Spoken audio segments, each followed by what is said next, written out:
Magandang araw po sa inyo, Sir Blair, at sa lahat ng inyong tagapakinig. Isa rin po ako sa masugid ninyong taga-subaybay. Naging parte na nga po ng pang-araw-araw kong buhay ang makinig palagi sa channel nyo. Sa madaling salita, hindi po kumpleto ang araw ko kapag hindi ko po napapakinggan ang boses ninyo at ang magaganda ninyong kwento. Ang tagal ko nang gustong magbahagi ng aking istorya. Subalit, ngayon lang po ako nagkaroon ng sapat na lakas ng loob. Bale, ang kwento ko pong inyong maririnig ay sarili kong karanasan nung ako ay binata pa. Bago po ang lahat, gusto ko po munang ipaalam sa lahat na hindi ko tunay na pangalan ang aking gagamitin. Ganon din ng iba pang tao nakasali sa kwentong ito. Bale, itago nyo na lamang po ako sa pangalang Carlo. At ito ang aking kwento. Ngunit bago po ang lahat, mga idol, ay huwag po nating kalimutang mag-like at i-hit ang notification bell sa aking mga YouTube channel na The Voice Addict at Apong Isaac para sa mas marami pang makapigil hininga na kwentong aswang at katatakutan mula sa mundo ng kababalaghan. Umpisahan na po natin ang kwento. Ano na? Tumayo ka riyan. Kaninang tapang-tapang mo. Tapos ngayon hindi ka na makatayo riyan. Nakakadalawang suntok pa nga lang ako sa iyo eh. Hindi pa ako nag-iinit. Para akong nag-aalborotong bulkan habang binibitiwan ang mga salitang yon. Kulang na lang ay sumabog na ako dahil sa tindi ng nararamdaman kong galit. Tahimik akong umiinom kanina sa loob ng isang resto bar nang bigla ba naman akong lapitan ng 3 lalaki at isa sa mga ito ang kumuha sa iniinom kong alak at ibinuhos sa akin. Yun ang dahilan kung bakit biglang dumilim ang paningin ko. Dumampot ako ng 2 bote at walang pag-aalinlangan ko yung inihampas sa ulo ng 2 nitong kasama. Kaagad na bumagsak ang mga ito at nawalan ng malay. Sunod kong hinarap ang mismong lalaking nagbuhos ng alak sa akin. 2 magkakasunod na suntok ang binitiwan ko sa mukha nito. Dahil doon, napaupo ito sa sahig at dumugo ang ilong at gilid ng labi. Kung tutuusin, ay kaya ko siyang patulugin sa isang suntok lang, pero hindi ko yung ginawa dahil gusto kong magkaroon pa ito ng pagkakataon na ipakita ang tapang nito para mas lalo akong ganahan. Subalit sa halip na tumayo para lumaban, nanatili itong nakahiga na siyang ikinainit lalo ng ulo ko. O ano? Ayaw mo talagang tumayo ha? Sige, bibigyan kita ng rason, hayop ka, para hindi ka na makatayo kahit kailan. Pagkasabi ko nun, ay lumapit ako sa lalaki at sinakal ko ito. Wala akong pakialam kung may mga nanonood sa akin. Nakita naman nila na hindi ako ang nagsimula. Carlo! Carlo, ano ba? Tama na yan! Kung hindi ko lang narinig ang boses na yun na tumawag sa pangalan ko, ay wala na sana akong balak na bitiwan ang lalaki hanggat hindi ito nalalagutan ng hininga.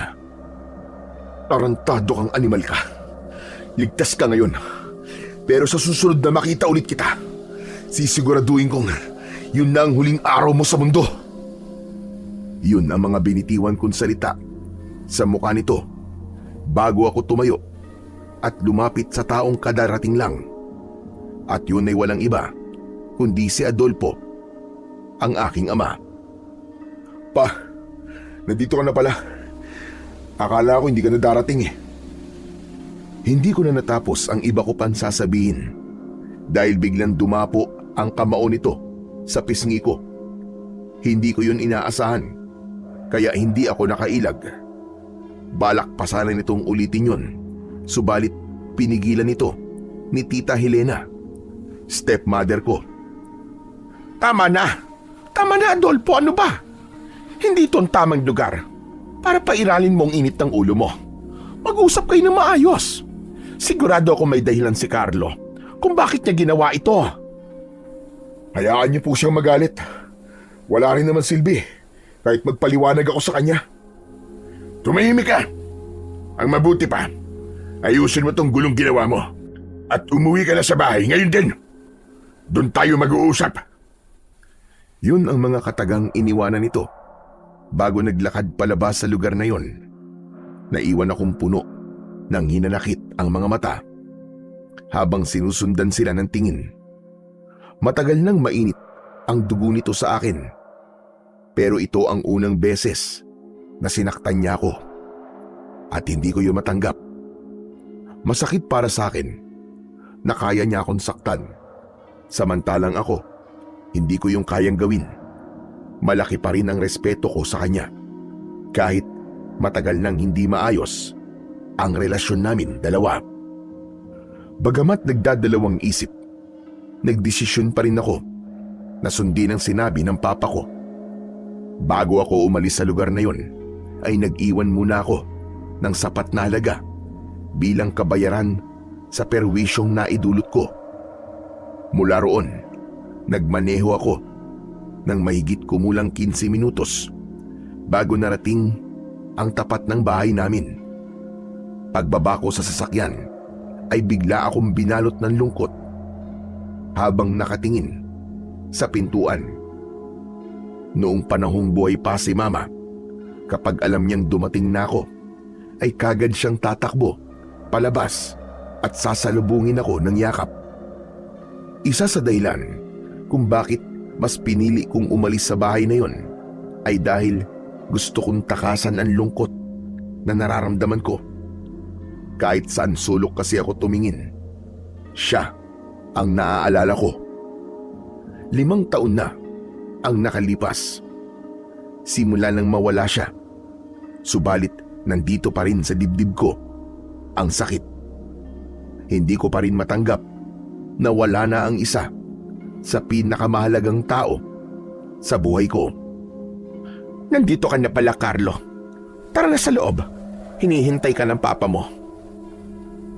Kung hindi ko pa narinig ang boses na yon ni Tita Helena, ay hindi ko mamamalayan na nakatayo pa rin pala ako sa labas. Walang imik na nilampasan ko lang siya at naglakad ako papasok.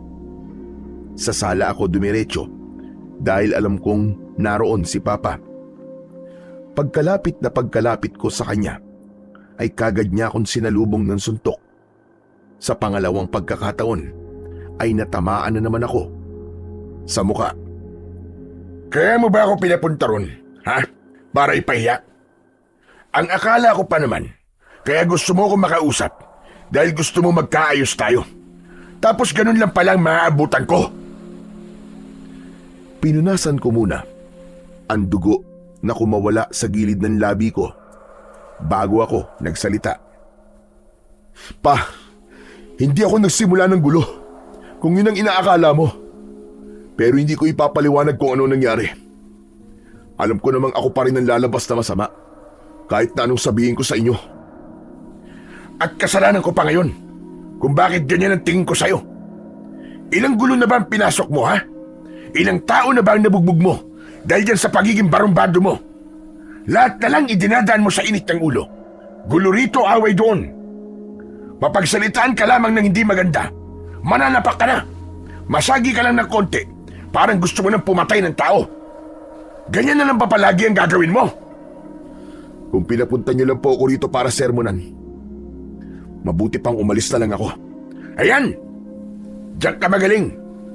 Sa tuwing pinagsasabihan kita, wala ka ng ibang ginawa kundi ang umalis at talikuran ako. Ang hilig mong gumawa ng gulo, pero ayaw mong ipamumukha sa iyo ang pagkakamali mo.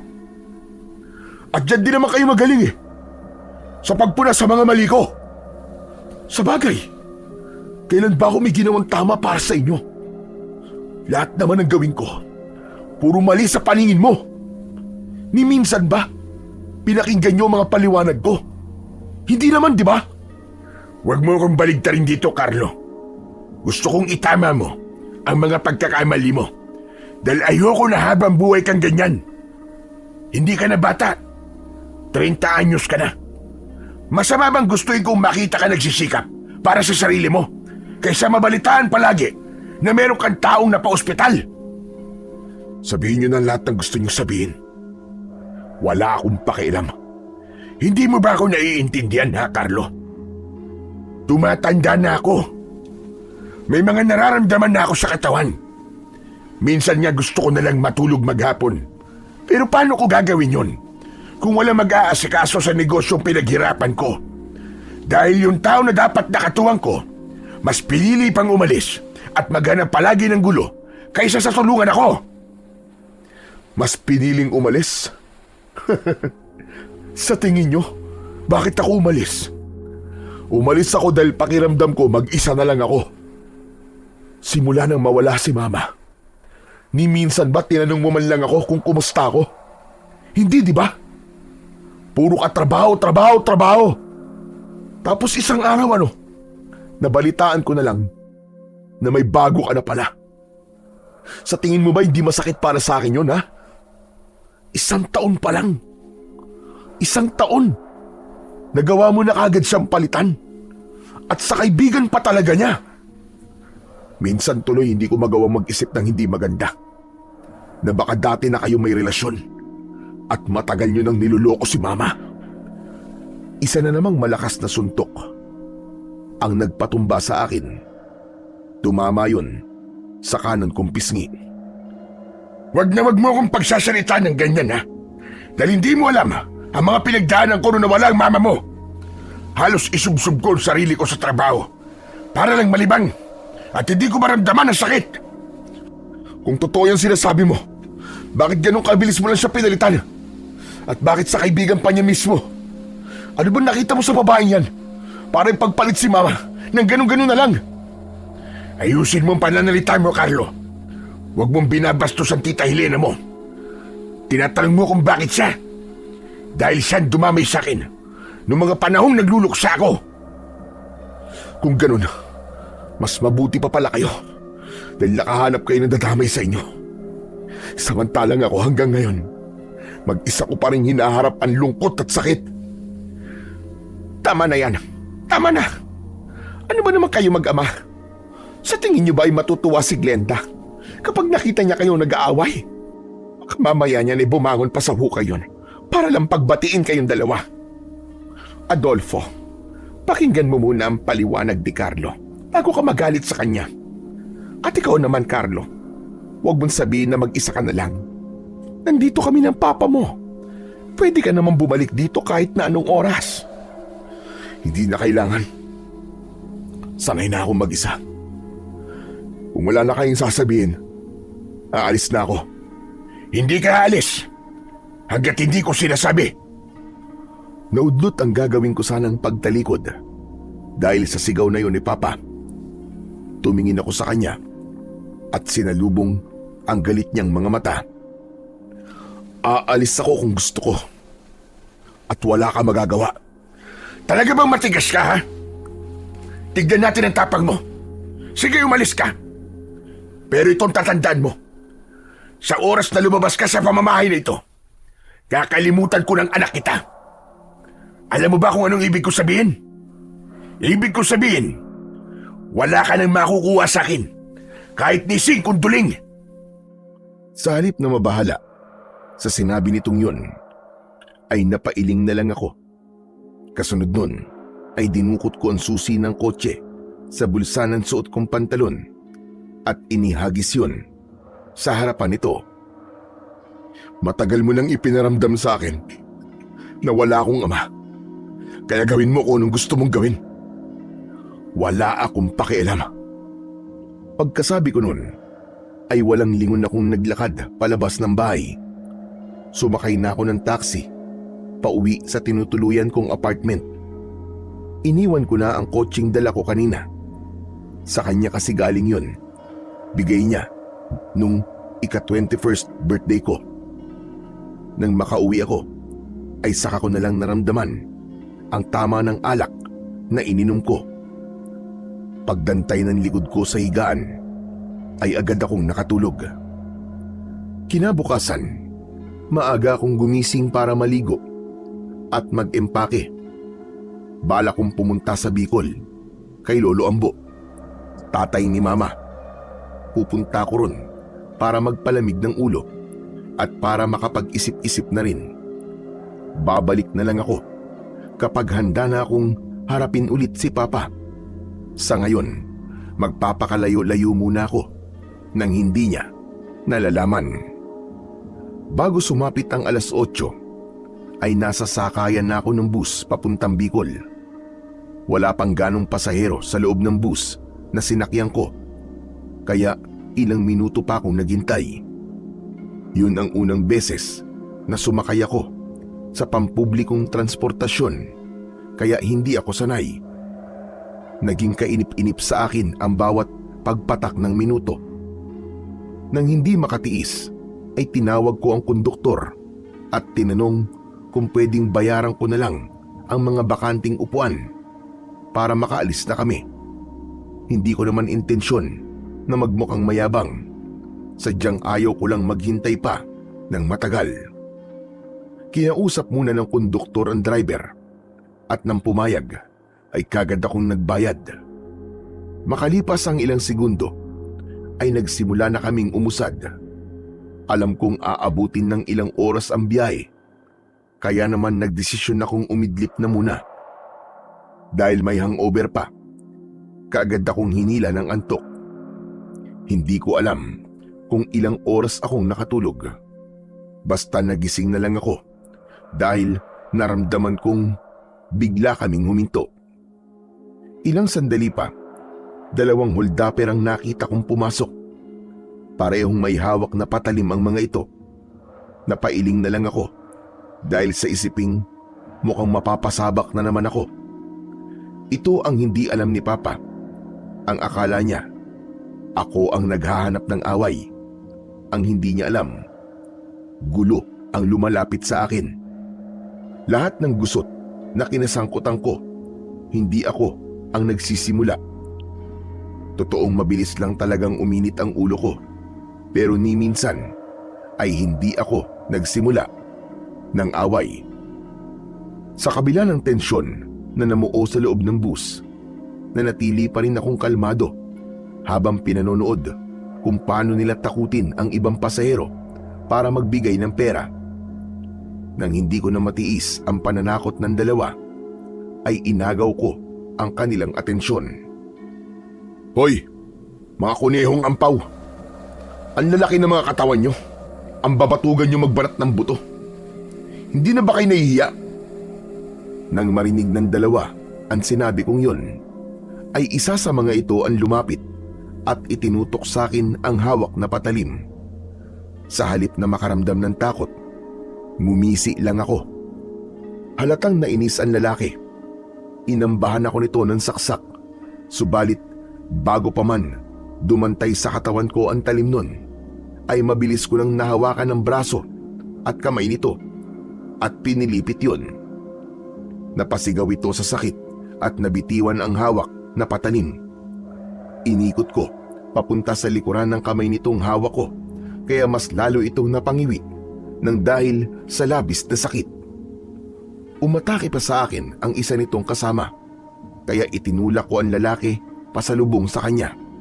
Dahil sa ginawa kong yun, ay parehas silang bumagsak, kaya nagkaroon na ako ng pagkakataon na makalapit. Hindi pa man tuluyang nakakatayo ang isa sa kanila, ay binigyan ko na kagad ito ng isang malakas na suntok sa panga. Muli itong bumagsak at hindi na muling nakabangon. Sunod kong hinarap ang isa pa nitong kasama na ngayon ay nakatayo na at may hawak pa ring patalim. Hindi muna ito umatake, sa halip ay nagpakitang gilas muna ito at pinaglaruan ang hawak na kutsilyo. Pinagpasapasahan ito yon sa dalawa nitong kamay. Oo na, magaling ka na. Pwede bang tapusin na natin to? Gusto ko pang matulog eh. Istorbo kayo. Nang marinig ang sinabi kong yon, ay nagsimula itong umatake. bawat pag-ilag ko sa atake nito ay nagpapakawala naman ako ng suntok sa muka at katawan nito. Nakarating kami hanggang sa pinakadulo ng bus at doon na ito bumagsak matapos kong patamaan ng kamao sa ilong. Bala ko pa sanang paulanan ng magkakasunod na suntok ang mukha nito, subalit bigla itong nagmakaawa at sinabing hindi na umano nito uulitin ang ginawa. Anak ng putya, ang tapang-tapang mo kanina, magmamakaawa ka? Sige, ibalik nyo sa kanila mga kinuha nyo at umalis na kayo ngayon mismo. Dalhin mo na rin yung kasama mo. Kaagad nitong sinunod ang sinabi ko na yon. Ibinalik nito sa mga pasahero ang mga pera at gamit at pagkatapos ay hinila nito pababa ng bus ang walang malay nitong kasama. Hayaan nyo na po sila. Nadala na ang mga yan, kaya sigurado ako na hindi na sila uulit. Tara na, umalis na tayo. Yun ang sinabi ko sa driver nang mapansin kong ayaw pa rin itong paandarin ng bus. Tumingin ito sa akin at tumango. Nang magsimula kaming umusad, ay saka lang ako bumalik sa kinauupuan ko kanina. Muli akong sumandal at pumikit. Kalat na ang dilim sa paligid nang makarating kami sa terminal ng Bicol. Yun ang unang beses na nakapunta ko sa lugar na yon. Kaya naman, kinailangan ko pang magtanong-tanong kung saan ang sakayan ng jeep papuntang Sitio Macabebe. 5 katao ang napagtanungan ko at lahat sila ay iisa ang sagot. Ayon sa kanila, wala na raw umanong bumabiyahing sasakyan papunta sa lugar na pupuntahan ko dahil napapabalita raw kasi na maraming kababalaghan ang nangyayari doon. Pinayuhan pa nga nila ako na wag na lamang tumuloy para sa aking kaligtasan. Bagamat hindi naniniwala, wala akong mapagpilian kung hindi ang maghintay muna sa terminal at nagbabaka sakali na baka may masakyan. Naging nakakabagot sa akin ang pagtakbo ng bawat minuto dahil bukod sa tahimik ay halos wala na rin akong makitang tao sa paligid maliban na lamang sa isang babaeng nakaupo sa gilid mismo ng kalsada. Nakayuko ang ulo nito at halatang umiiyak dahil yumuyug-yug-yug ang balikat. Para bang may sariling isip ang mga binti ko dahil natagpuan ko na lamang ang aking sarili na naglalakad papalapit sa kanya. Miss, excuse me. Ayos ka lang ba? Halatang hindi inaasahan ng babae ang presensya kong yun dahil napansin kong natigilan ito sa pag-iyak. Maya-maya pa ay pinunasan muna nito ang mga luha bago nag-angat ng muka. Ikaw pala? Ako naman ang natigilan dahil sa sinabi nitong yun. Nakapagtatakang kilala niya ako, samantalang sigurado ko na yun ang unang beses naming pagkikita. Teka, kilala mo ko? Hindi, pero isa ako sa mga pasaherong iniligtas mo kanina sa kamay ng mga hold-upper. Ganun ba? Akala ko naman kilala mo ako. Kaya nagtataka ako eh. Maraming salamat nga pala sa ginawa mo kanina ha. Naibalik ang mga ninakaw sa amin dahil sa'yo.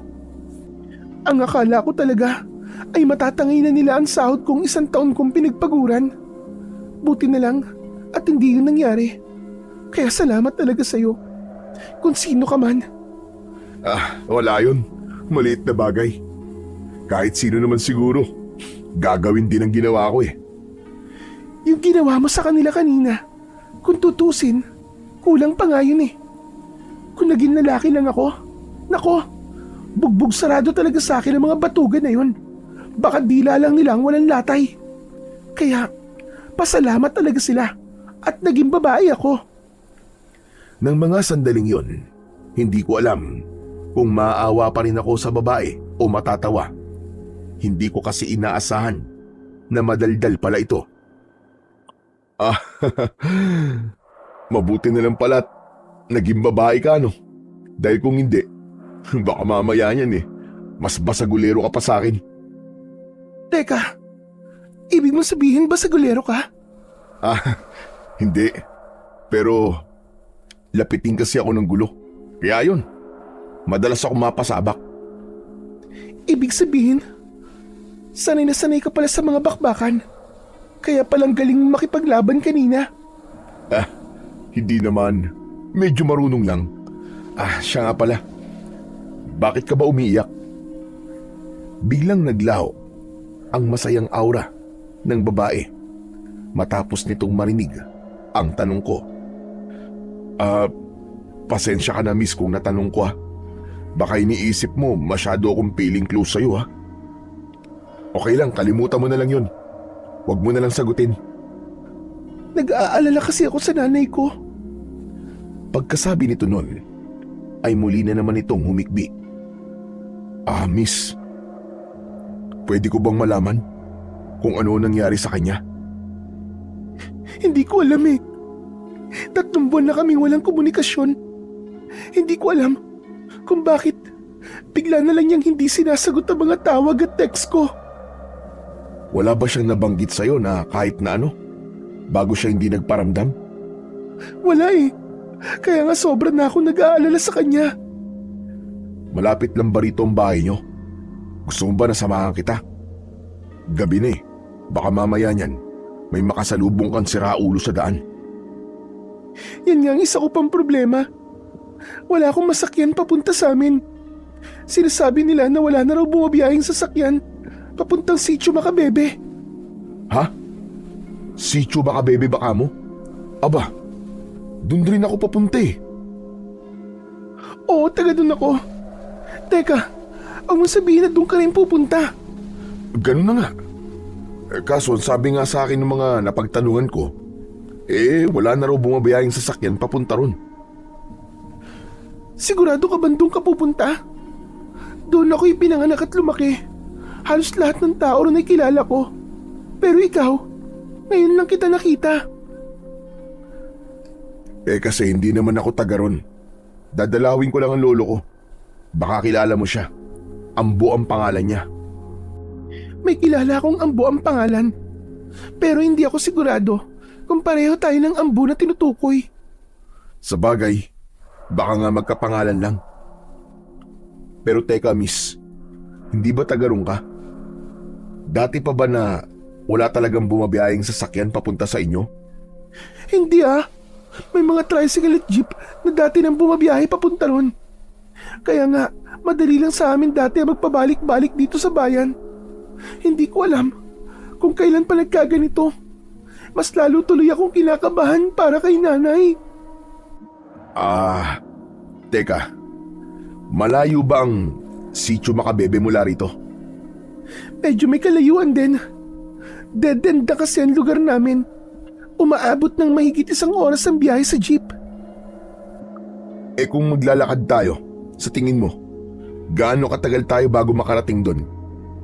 Ha? Maglalakad? Sigurado ka ba? May 2 tayong pagpipilian. Una, manatili rito at maghintay sa wala. Pangalawa, maglakad ng malayo pero tiyak naman na makakarating tayo. Gusto mo makita ang nanay mo, di ba? Ngayon na ba? Oo, pero pwede rin namang mamayang madaling araw. Ikaw, kung anong gusto mo. Ngayon na? Anong oras na ba? 9:00? Mga 12:00 siguro. Nandun na tayo. Kung ganun, tara na. Akin na ang bag mo. Ako na magdadala niyan. Wag na. Nakakahiya naman sa'yo. Ayos lang. Ikaw na rin ang nagsabi na malayo ang pupuntahan natin. Baka mapagod ka, lalo na kung may bitbit kang mabigat. O sige, sabi mo eh. Tara na. Ayos. Saan ba tayo? Itinuro ng babae ang isang kalsadang paliko na nasa hindi kalayuan. Kasunod nun ay nagpatiuna na itong maglakad. Ako naman ay tahimik lang na sumunod sa kanya. Makalipas ang mahigit kalahating oras na paglalakad, ay niyaya ko muna siyang magpahinga saglit. Rinig ko kasi na hinihingal na siya. Teka. Pahinga muna tayo kahit 5 minuto lang. Nakakapagod maglakad eh. Lubak-lubak kasi ang daan. Oo nga eh. Ano, ayos ka lang ba? Oo naman. Ikaw nga ang hindi mukhang okay. Hingal na hingal ka na eh. Kaya mo pa ba? Magsisinungaling ako kung sasabihin kong hindi ako hinihingal sa pagod. Pero nandito na tayo eh. Malayo-layo na rin ang nilakad natin. Alangan namang umatres pa ako. Kung hindi mo na talaga kaya, sabihin mo lang. Bubuhatin na lang kita. Natawa ang babae dahil sa sinabi kong yun. Nagbibiro ka ba? May dala ka na nga 2 bag tapos bubuhatin mo pa ako. Baka naman ikaw ang sumuko niyan. Bakit? Mukha ba ako nagbibiro? Naglaho ang ngiti nito nang makitang seryoso ko. Saglit na nagtama ang mga mata namin at kagad din namang lumambot ang ekspresyon ng mukha ko nang makita kong parang bigla siyang natakot sa akin. Ang seryoso ko ata masyado. Nakakatakot ka pala magseryoso. Para kang mangangain ng buhay. Natakot ka ba? Pasensya na ha. Medyo lang naman. Pasensya na ulit ha. Hindi ko intensyon na takutin ka. Ayos lang yun. O siya, tara na. Malayo pa lalakarin natin. Wala pa tayo sa kalahati. Pagkatapos niyang sabihin yun, ay nauna na ulit itong maglakad. Ako naman ay binuhat ko muna ang 2 bag na ibinaba ko kanina bago ako sumunod sa kanya. Dahil nakakabingi ang katahimikang namamayani sa amin, kaya naisipan kong magtanong sa kanya. Nabanggit mo kanina na nagtatrabaho ka sa syudad. Ilang buwan ka nang hindi nakakauwi rito? Simula nang umalis ako. Ngayon lang ulit ako nakauwi. Bali, siguro mga 7 buwan na. Aba, matagal-tagal na rin pala no. Mabuti at natitiis mong mahiwalay sa nanay mo ng ganong katagal. May contact naman kasi kami sa isa't isa. Kahit malayo ako, palagi pa rin kami nagkakausap sa telepono simula nang umalis ako. Nitong nakaraang 3 buwan lang kami nawalan ng komunikasyon. Matagal na rin ang 3 buwan na hindi kayo nagkakausap.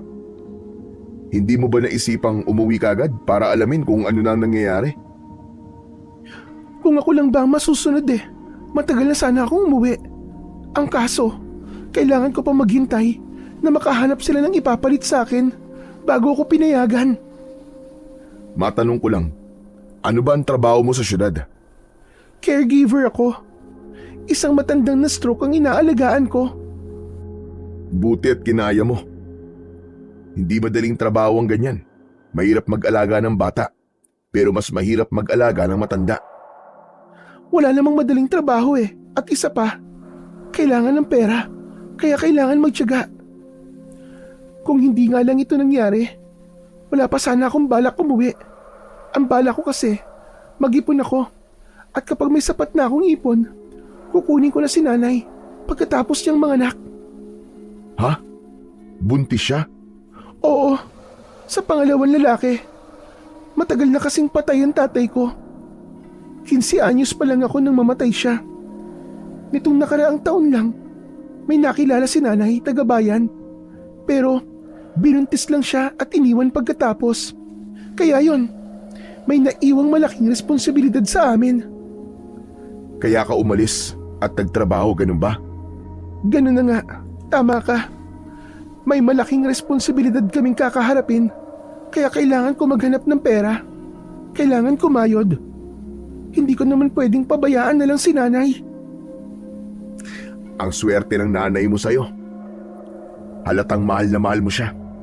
Oo naman, nanay ko yun Kung hindi dahil sa kanya, wala sana ako sa mundong ito.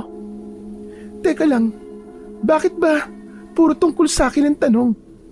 Ikaw naman na magkwento. Nako, malungkot ang buhay ko. Baka hindi mo gusto yung malaman. Asos, itsura mo pa lang.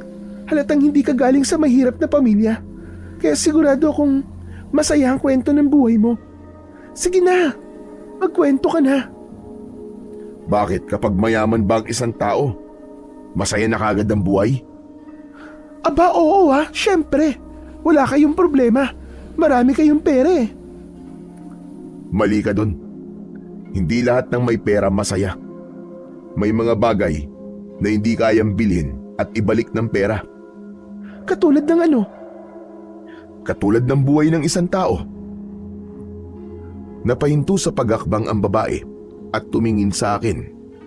Halatang nabasa kagad nito kung ano ang gusto kong tukuyin.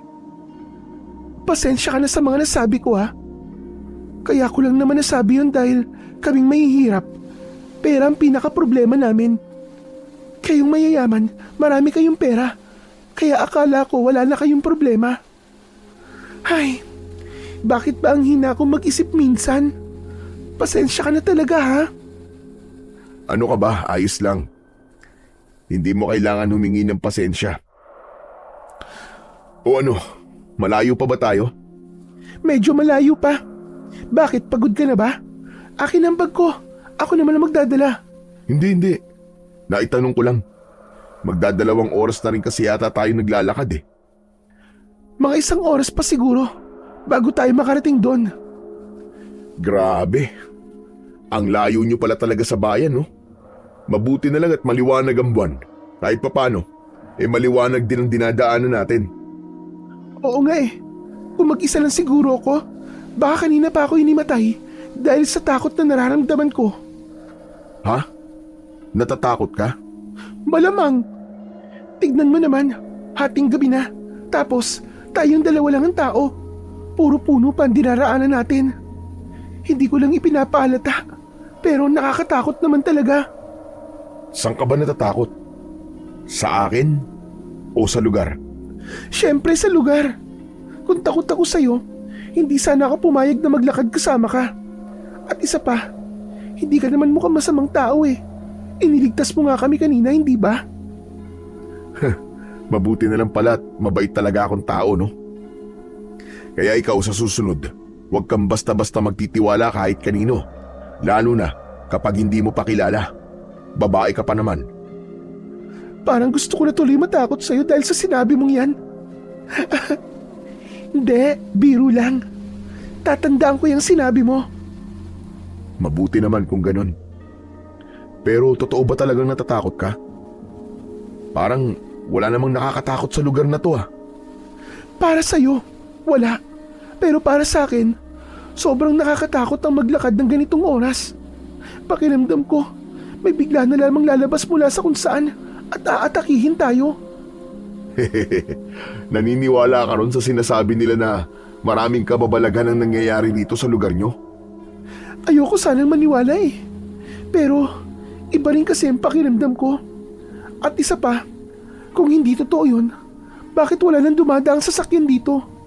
Para bang binura na sa mapa ng Bicol itong lugar namin. Sa bagay, tama ka. Pero huwag ka mag-alala. Hindi naman kita pababayaan kung sakaling magkatotoo yung iniisip mo. Maraming salamat Ay teka, ano nga palang pangalan mo? Kanina pa tayo nag-uusap. Halos naikwento ko na sa iyo ang buong buhay ko, pero hindi ko pa alam ang pangalan mo. Oo nga pala, no? Ako si Carlo. Ikaw, ano bang pangalan mo? Ako naman si Nadine. Nice to meet you, Nadine. Ikinagagalak din kitang makilala, Carlo. O siya, tara na. Para makarating na tayo kagad. Gusto ko na makita si nanay eh. Nang muli kaming magpatuloy sa paglalakad, ay namayani na naman ang nakakabinging katahimikan sa pagitan naming dalawa. Alulong ng aso mula sa hindi kalayuan ang sumunod na bumasag sa tahimik na paligid. Nakakatakot naman ang alulong na yun. Alulong lang ng aso yun. Teka, nandito na ba tayo? Oo, paglampas natin ng sementeryo. Yun na yun. Napalingon ako sa paligid matapos kong marinig ang sinabi niya na yon. Doon ko lang napansin na may mga puntod nga sa kanang bahagi ng daan. Nagpatuloy kami sa paglalakad at makalipas ang ilang sandali ay nakarating na kami sa aming destinasyon. Alam mo ba kung saan ang bahay na pupuntahan mo? Kung hindi, sa amin ka na muna tumuloy. Bukas ka na ng umaga magtanong-tanong. Sasamahan kita. Mas maganda nga siguro kung bukas na lang ng umaga, no? Hating gabi na eh. Nakakahiya naman kung manggigising pa ako para lang magtanong-tanong. Yun na nga eh. Kaya sa bahay ka na muna magpalipas ng gabi. O sige. Salamat. Naglakad ulit kami ng mga 3 minuto bago kami huminto sa tapat ng isang bahay na yari sa pawid. Sunod-sunod na kumatok si Nadine. Subalit nang walang sumagot mula sa loob, ay kusa na nitong binuksan ang pinto. Madilim sa loob nang pumasok kami at halos wala kaming maaninag. Nay? Nay, ako to. Nasaan ka? Wala yatang tao na din ah. Sigurado ka bang bahay niyo to? Oo naman, dito ako lumaki. Kabisado ko ang bawat sulok nito kahit madilim. Hindi ko alam kung bakit wala si nanay. Sandali lang ha. Magsisindi lang ako ng lampara. Saglit na umalis sa tabi ko ang babae. Bagamat madilim at walang maaninag, naramdaman ko pa rin na sa kanang bahagi ng bahay ito naglakad dahil sa langit-ngit ng papagsasaig. Maya-maya pa ay may suminding lampara sa gawing yon. Pasensya ka na ha, kung ito lang ang ilaw namin. Walang problema. Kahit madilim ayos lang sa akin. Baka kasi mamaya, hindi ka sanay dahil hindi ka naman taga rito. Hindi ako sanay, oo. Pero hindi naman ako maarting tao eh. Hindi na muling umimik ang babae. Sa halip, isinabit nito sa dingding ang hawak na lampara. Lumiwanag ang buong bahay dahil doon. Habang inililibot ang tingin sa paligid, napukaw ang atensyon ko sa kung anong bagay na nakasabit sa may bintana. Nilapitan ko yun at nang hawakan ko ay doon ko lang nalaman kung ano yun. Bawang at asin? Teka, para saan ang mga to? Naglakad muna papalapit sa akin ng babae at tinignan kung ano ang tinutukoy ko bago sumagot. Hindi ko rin alam eh. Wala pa naman ito rito nung umalis ako. Magsasalita pa sana ako, subalit naudlot yun dahil may narinig kaming sigaw mula sa labas. Nagkatinginan kaming dalawa at pagkatapos ay sabay kaming lumabas ng bahay. Naulit ang nangyaring pagsigaw at doon ko nalaman na galing yun sa pang-4 na bahay mula sa bahay ni Nadine. Teka, tignan mo. Tao ba yung nasa bubong? Itinuro nito ang isang bulto na nasa ibabaw ng bubong ng nasabing bahay. Sinipat ko yung mabuti at sa tulong ng liwanag ng buwan ay natiyak ko na katawan nga ng tao ang nakikita namin. Nakadipa yun sa itaas ng bubong at tila may kung anong sinisilip sa loob ng bahay. Dahil sa patuloy pa rin na pagsigaw ng babaeng nasa loob ng bahay, kaya nagdesisyon na akong kumilos. Pumasok ka na muna sa loob ng bahay ah. Huwag kang susunod sa akin. Doon mo na ako hintayin. Yun ang mga katagang binitiwan ko kay Nadine bago ko siya iniwan. Naglakad ako papalapit sa pang-4 na bahay at nang ilang hakbang na lang ako ay doon na ako sumigaw para kunin ang atensyon ng taong nasa itaas ng bubong. Hoy! Humag! Anong ginagawa mo riyan ha? Nagtagumpay naman ako sa gusto kong mangyari. Subalit hindi ko inaasahan ang itsura nito nang tumingin sa akin. Katawan ng tao, pero mapupula ang mga mata nito. May matutulis na mga ngipin at mahaba ang dila. Tumayo ito at iniisang talon ang pagitan naming dalawa. Higit pa palang nakakatakot ang itsura nito sa malapitan dahil parang balat ng unggoy ang balat nito dahil mabalahibo. Bukod doon, matutulis at mahahaba ang mga kuko nito sa kamay at paa. Nang mga sandaling yun, pakiramdam ko ay tinakasan ako ng katapangan sa katawan dahil sa unang pagkakataon ay nakaramdam ako ng kaba at hindi makapag-isip ng maayos kung ano ang dapat kong gawin. Mas lalo akong nabahala nang mula sa kung saan ay may dalawa pang kapareho nito na sumulpot. Baka sa kanilang mga itsura ang pagkasabik na lantakan ako. Nang magsimula silang lumapit ay dahan-dahan ako napaatras. Nag-iisip kung sa paanong paraan makakatakas. Kahit tumakbo ako, hindi ako makakalayo. Nagpatuloy ako sa pag-atras hanggang sa makarating ako sa tapat ng bahay ni Nadine. Bumukas ang pinto at lumabas ang dalaga. May bitbit itong isang garapon. Lumapit siya sa akin at isinaboy sa 3 nilalang ang laman ng garapon na hawak nito. Nakita ko kung paanong para silang napapaso matapos matamaan ng asin. Bawat parte ng katawan nila ay biglang umuusok kapag natatamaan. Tara na! Pumasok ka na dito, dali! Pagkasabi nun ay hinawakan niya ako sa kamay at hinila papasok sa bahay. Pambihira! Anong mga nilalang ngayon? Hindi ko rin alam. Ngayon lang ako nakakita ng ganun.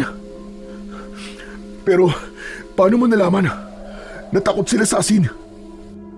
Dahil dito, malamang dahil sa kanila, kaya nagsabit ng ganito si nanay para pangontra. Ang tinutukoy ni Nadine ay ang asin at bawang na nakasabit sa may pintuan. Katulad ng nakita ko kanina sa may bintana. Magsasalita pa sana ako, subalit naudlot yun dahil may sunod-sunod na bumagsak sa bubong. Kasunod nun, matutulis na mga kuko ang nakita naming tumagos doon at pilit na sinisira ang pawid. Halata sa kilos ng mga ito ang pagiging agresibo na sirain ang bubungan para makapasok. Mukhang hindi sila aalis. Anong gagawin natin? Nakapagtataka. Kanina, halos ayaw nila akong atakihin. Pero matapos mo silang sabuyan ng asin, bigla silang naging agresibo. Hindi ko alam kung tama ang hinala ko. Pero sa tingin ko, hinintay lang nila na tayo ang unang umatake. Ano nang gagawin natin? Wala na kaming asin. Ubus na. Hindi asin ang kailangan natin. May armas ka ba rito? Armas? Kutsilyo lang ang meron dito eh. Pwede na yan, akin na. Teka lang, kukunin ko. Natatarantang umalis ang dalaga at nang bumalik ito ay may dala ng kutsilyo. Kaagad ko naman yung kinuha. Maghanap ka na mapagtataguan mo. Huwag kang lalabas hanggat hindi ko sinasabi ha. Pero paano ka? Baka hindi mo sila kayanin. Kung mamamatay lang din ako ngayong gabi, mas gusto kong mamatay na lumalaban. Sige na, magtago ka na. Malapit na silang makapasok. Bilisan mo. Nang umalis na si Nadine para magtago, ay isa-isa kong kinuha ang mga bawang at asin na nakasabit. Nilapitan ko rin ang lamparang nakasindi at pinatay yun. Pumuesto ko sa isang sulok at hinintay silang makapasok. Nang magtagumpay silang matuklap ang bubong ng bahay, ay biglang nagkaroon ng liwanag sa loob dahil pumasok naman ang sinag ng maliwanag na buwan. Sabay-sabay tumalon papasok ang 3 halimaw at nang makita ko ay kagad kong inihagis sa kanila ang hawak kong bawang at asin.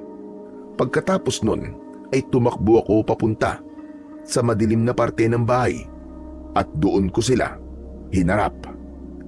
Hindi ako umatake. Hinintay ko lang kung sino ang lalapit. Tsaka ko iwinasiwas ang hawak kong patalim. Isa sa mga ito ang nagtagumpay na masunggaban ako sa kaliwang braso ko, kaya napangiwi ako sa sakit. Para makawala, binitiwan ko ang hawak kong patalim at sinalo ko yun gamit ang isa kong kamay. Nang mahawakan ng armas, ay wala akong inaksayang sandali. Kaagad ko yung itinarak sa leeg nito. Makalipas ang ilang segundo, ay bumagsak na kagad ito sa saig. Matapos makita ang nangyari sa kanilang kasama, ay mas lalong naging agresibo ang dalawa pang natitirang halimaw. Sabay na umatake ang mga ito sa akin. Nasunggaban ako ng isa sa leeg na siyang ikinatumba ko. Gayunpaman, hindi pa rin ako nagpatinag. Pinagsasasaksak ko ito sa tagiliran. Nang tangkain itong lumayo, ay iniyakap ko rito ang braso kong sugatan. Ginawa ko yun para hindi ito makawala sa ginagawa kong pagsaksak sa tagiliran nito. Nang bumagsak ang ulo nito sa leeg ko, ay saka lang ako tumigil. Hindi pa man nakakabawi sa sakit, ay naramdaman kong may kumagat sa kanang kong binti at hinila ko. Muli akong napangiwi dahil sa panibagong sakit na naramdaman ko.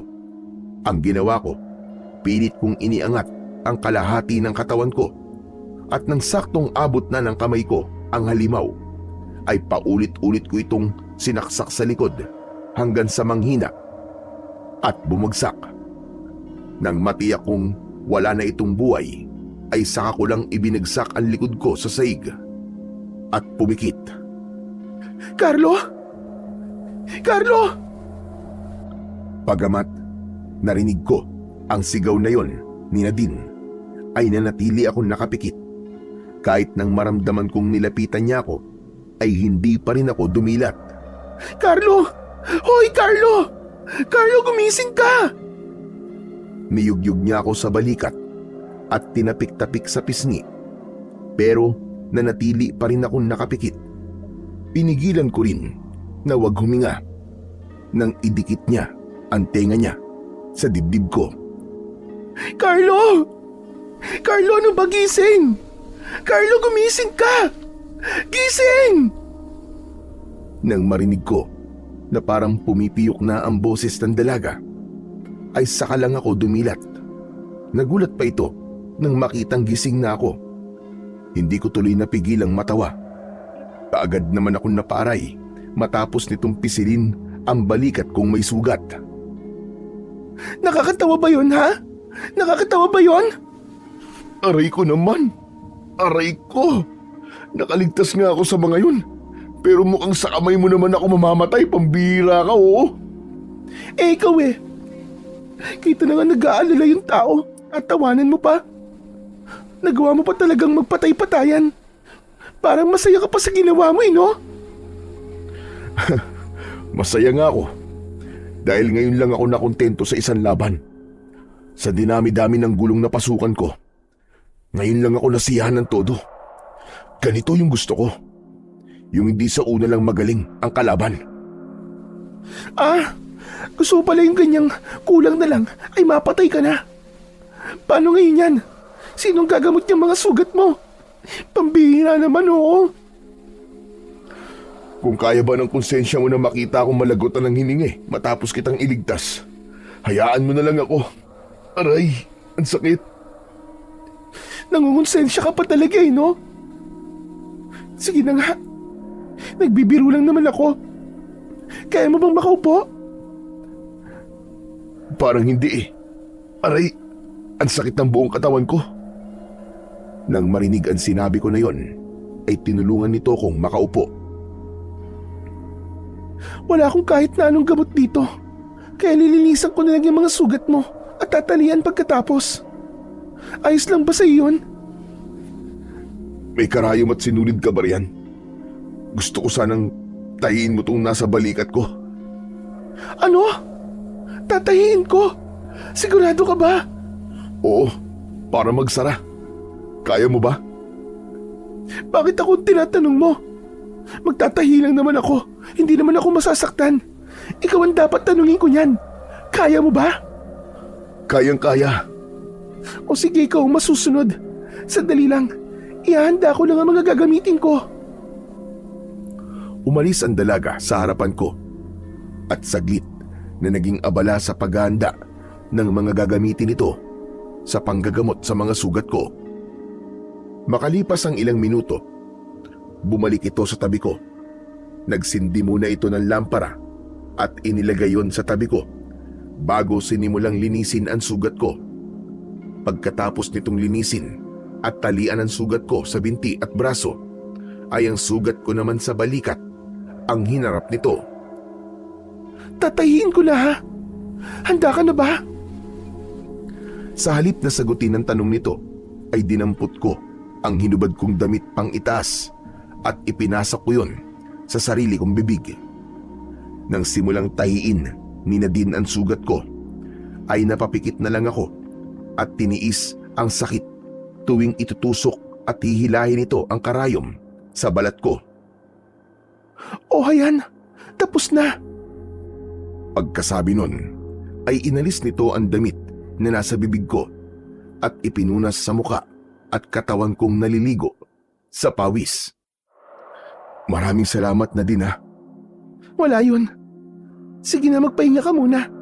Iniligpit ko lang itong mga ginamit ko. Akmang tatayo sana ang dalaga, subalit hinawakan ko siya sa braso at pinigilan. Bumalik ka sa pinagtataguan mo kanina. Anong oras pa lang? Baka mamaya may dumating pang kauri ng mga yun. Sa kalagayan ko, baka hindi ko na kayaning lumaban. Mabuti nang ako na lang ang makita nila kung sakali. Hindi ako magtatago. Kung may dumating man, ako naman ang haharap sa kanila. Kung mamamatay, di mamatay. Ang mahalaga, lumaban ako. Kapag may nangyaring masama sa'yo, paano na ang nanay mo? Paano na sila na magiging kapatid mo? Sige na, wag na matigas ang ulo. Magtago ka na. Pero paano ka? Wag mo akong isipin. Isipin mo ang sarili mo. Sige na, ayos lang ako. Sigurado ka ba? Oo nga, sige na. Iwan mo na ako rito. Gagawin ko ang gusto mo. Pero hindi ko may papangako na wala akong gagawin kung sakaling makita kitang nasa panganib. Yun ang mga katagang binitiwan ng dalaga bago umalis para magtago. Nang mapag-isa, ay napatingala na lang ako dahil tuklap ang kalahati ng bubong ng bahay. Kitang-kita ko ang maliwanag at mabituing langit. Sa kabila ng sakit na nararamdaman ko, ay hindi ko maiwasang mapangiti matapos gumuhit sa isip ko ang nakangiting muka ng isang tao.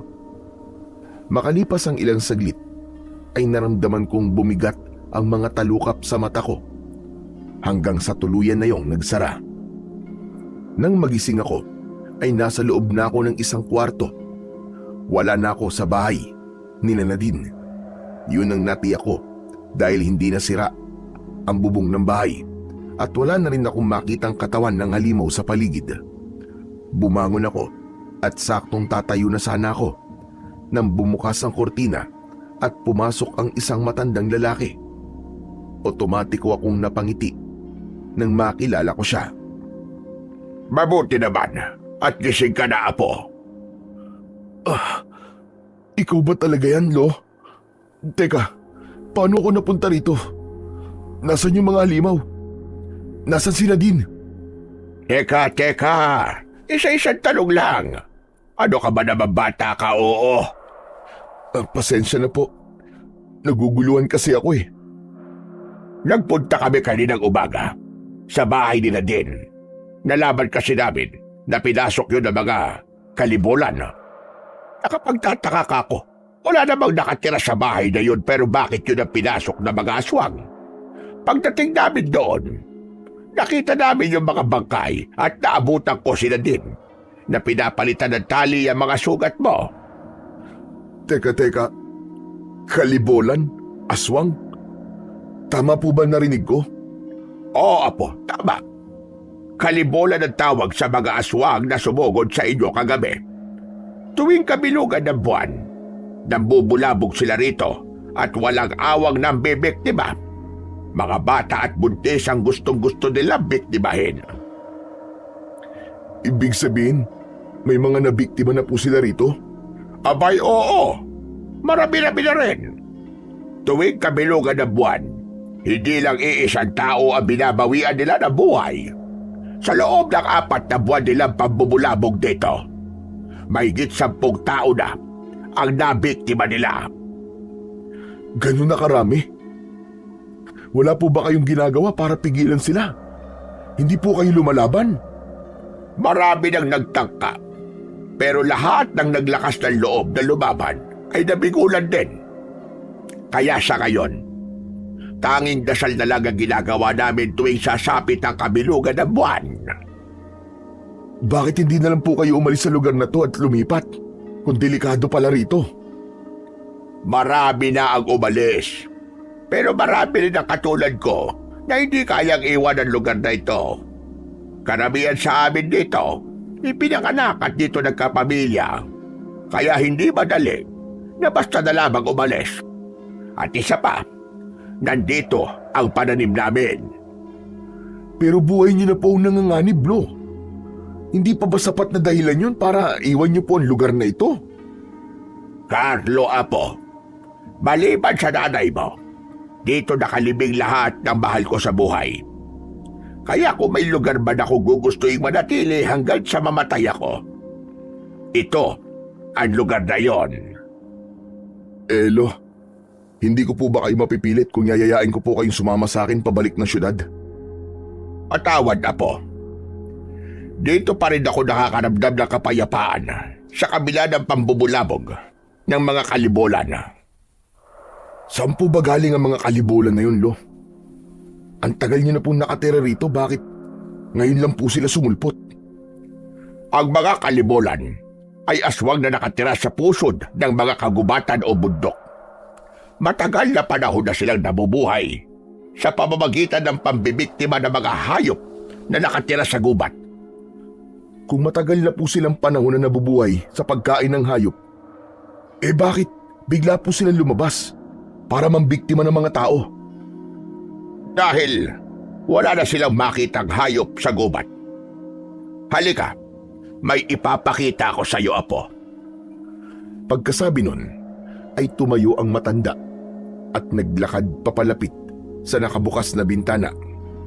Pinilit ko namang tumayo at lumapit sa kanya. Nakikita mo ba yon? Isa yan sa pinakamalawak na gubat dito sa Bicol. Itinuro ng matanda ang isang kagubatan na abot tanaw mula sa kinatatayuan namin. Ano pong kinalaman ng kagubatan na yan sa mga nangyayari, Lo? Naniniwala kami na dyan nakatira ang mga kalibulan na umaatake rito. Pero dahil nakakalbo na, marahil ay wala na silang makitang hayop kaya lumalabas na sila para maghanap ng makakain. Ito ang pinakamalapit na lugar mula sa gubat na yan, kaya ito ang pinupuntahan nila. At sa tingin ko, nagustuhan nila ang laman ng tao. Kaya naman bumabalik-balik sila. At kapag naubos na po ang mga tao rito, maghahanap na naman sila ng ibang lugar, ganun po ba? Ganun na nga, natumbok mo. At itong napakagandang lugar na ito, baka tuluyan na talagang mabura sa mapa. Dahil sa sinabing yun, ay inilibot ko ang paningin sa paligid. Hindi ko maitatangging maganda nga talaga ang Sitio Macabebe. Mayaman sa mga pananim, katulad ng saging, mais, mga gulay, palay at niyog. Dahil doon, halos luntian lahat ang makikita. Ang ganda pala talaga ng buong paligid kapag ganitong maliwanag. Ang daming pananim. Lo, tanim niyo po ba ang lahat ng yan? Lahat ng mga pananim na nakikita ng mga mata mo ay pag-aari ng mga tao rito sa Sitio Macabebe. Yan ang hanap buhay ng mga tao rito. Kaya kahit malayo kami sa bayan, kaya naming mabuhay. Abay, maglaga lamang kami ng kabote o mais. Busog na kagad kami. Naiintindihan ko na po kayo, Lo, kung bakit ayaw niyo pong umalis dito. Hindi po hamak na mas maganda rito kesa sa Maynila. Marami pong puno rito, kaya hindi masyadong mainit. At dahil malayo kayo sa bayan, sariwa at presko ang hangin. Hindi po katulad sa syudad na puro polusyon. Sinabi mo pa, Apo. Kung hindi nga lang sumulpot ang mga kalibulan, aba, hanggang ngayon sana sa amin pa rin nag-aangkat ng gulay ang mga tagabayan. Simula kasi nang mabalitaan nila na may mga kababalaghang nangyayari dito sa amin, marami na ang natakot na magpunta rito. Yun na nga po ang dahilan kung bakit naglakad po kami ni Nadine mula bayan papunta rito. Wala kasi kami masakyan eh. Ay, oo nga pala no. Nasaan po pala si Nadine? Nakita na po ba niya ang nanay niya? Nasa sementeryo pa rin siya hanggang ngayon. Sementeryo? Bakit po? Ano pong ginagawa niya ron? Binuntahan niya ang puntod ng nanay niya. Kaninang mga bandang 2:00 ko pa siya hinatid doon. Hanggang ngayon wala pa rin siya. 3 oras na siya ron. Teka, ano po sinabi niyo? Nasa puntod po siya ng nanay niya. Patay na po ang nanay niya, Lo. Tama ka, Apo. Awang-awa nga ako sa bata na yung kanina. Naglupasay matapos malaman ang nangyari. Ngayon niya lang nalaman na 3 buwan nang wala ang nanay niya. Bago naman kasi malagutan ng hininga si Susan, nakiusap siya sa amin na wag daw naming ipaalam kay Nadine ang nangyari sa kanya para daw hindi umuwi. Ano po ba nangyari? Ano pong ikinamatay niya? Sa kasabaang palad, isa siya sa nabiktima ng mga kalibulan. Binutas ang tiyan niya at kinuha ang sanggol sa loob nun. At yun ang naging dahilan ng kanyang pagkamatay. Grabe. Umuwi si Nadine dahil 3 buwan nang hindi nagpaparamdam ang kanyang nanay. Sa terminal pa lang kagabi umiiyak na siya dahil sa sobrang pag-aalala. Kaya sigurado ako na sobra siyang nasaktan ngayon. Alam ko, Apo. Kaya nga sinabi niya kanina na gusto niya magpaiwan doon. Kaya yon, hinayaan ko na lang muna siya. Lo, pupuntahan ko po siya. Kailangan niya ng karamay. Kaya mo na maglakad. Sasabahan na kita. Hindi na po, Lo. Malapit lang naman, di ba? Madali ko naman sigurong makikita yun. O sige, ikaw ang bahala. Pagdahan-dahan ka lang at baka mapuwersa yung mga sugat mo. Sige, Lo. Salamat. Aalis lang po ako saglit. Lumabas ako ng bahay at tinahak ang daan papuntang sementeryo. May ilan akong nakasalubong na taga roon at tinatanguan ko sila bilang pagbati. Hindi pa man ako tuluyang nakakalapit sa sementeryo ay nakita ko na si Nadine. Nakaupo siya sa harapan ng isang puntod. Binilisan ko ang paglalakad at nang ilang hakbang na lang ang layo ko sa kanya ay narinig kong humihikbi siya. Nagpatuloy ako sa paglapit at huminto nang nasa tabi niya na ako. Nadine, nakikiramay ako. Nagpunas muna siya ng luha bago tumingin sa akin. Mabuti naman at nagising ka na. Kumusta na ang pakiramdam mo? Yung mga sugat mo, masakit pa ba? Ayos lang ako. Masakit ang mga sugat ko pero alam kong baliwala ito kumpara sa sakit na nararamdaman mo ngayon. Hindi ka dapat muna nagkikikilos eh. Baka dumugo yung mga sugat mo. Ang mabuti pa bumalik ka na ulit doon. Kailangan mo pa magpahinga. Kung itinataboy mo ako dahil ayaw mong makita ko na umiiyak ka, mas lalong hindi ako aalis. Nandito ako para damayan ka, Nadine. Nawalan na rin ako ng magulang, kaya alam ko kung ano ang pinagdaraanan mo ngayon. Kung kailangan mo na mapagbubuntungan ng sakit, nandito ako. Hindi umimik ang dalaga. Nanatili lang itong nakatitig sa puntod na nasa harapan nito. Makalipas ang ilang segundo ay nagsimula itong humikbi hanggang sa tuluyang humagulgol. Umupo ako sa tabi niya at kinabig siya pasandal sa balikat ko. Halos kalahating minuto rin kaming nasa ganong posisyon bago siya lumayo sa akin at umayos ng upo. Salamat, Carlo. Nabasa tuloy ang damit mo. Walang problema. Ano, kumusta? Nabawasan na ba ang bigat sa dibdib mo? Oo, hindi na katulad kanina na para bang sasabog na ako. Salamat ulit ha. Walang anuman. Ano yan? Anong laman yan? Ang tinutukoy ko ay ang maliit na bag na nakaibabaw sa puntod ng nanay niya. Kinuha nito yon at binuksan. Damit, medyas, bote at sombrero na para sa sanggol ang nakita kong laman nun. Ang saya ko pa nung pinamili ko ang mga yan. Kulay pink lahat kasi malakas ang pakiramdam ko na babae ang magiging kapatid ko. Babae kasi ang gusto ko para may aayusan ako kapag medyo malaki na siya. Pero wala na. Hindi na mangyayari yun. Habang nagsasalita ang dalaga, ay ramdam na ramdam ko talaga ang sakit na nararamdaman niya. Hindi lang siya nawalan ng nanay, nawalan din siya ng kapatid. Pasensya ka na kung wala akong masabi para pagaanin ang loob mo. Hindi ko kasi alam kung anong dapat kong sabihin. Basta ang alam ko lang, alam ko kung gaano kasakit ang pinagdaraanan mo ngayon dahil naranasan ko na rin yan. Anong ginawa mo para makalimutan mo ang sakit?